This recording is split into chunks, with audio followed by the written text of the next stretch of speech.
All right, guys, we started on the hot side on the truck.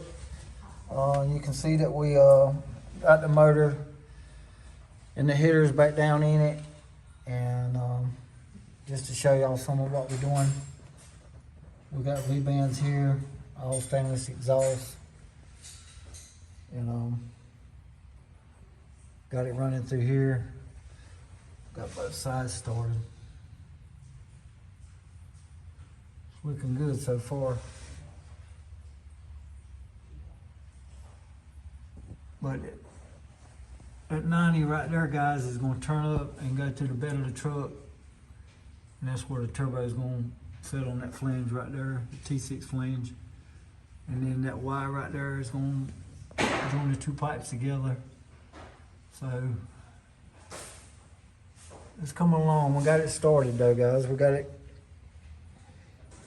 Won't be as long as it has been. So, all right, guys, we got the Holly terminator out here too, and we're gonna soon start wiring it up as we go along with the exhaust and all. So,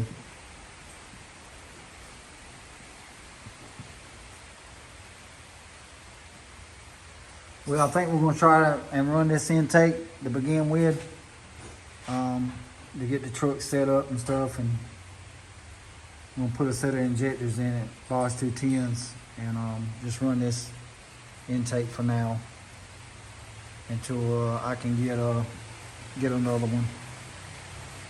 And we're gonna try to crank it and run it some on this intake here. So, all right, guys, there it is. Just a little short clip, guys, on what we got going on with the truck. Make sure y'all comment, like, and subscribe. I'll see you on the next upload.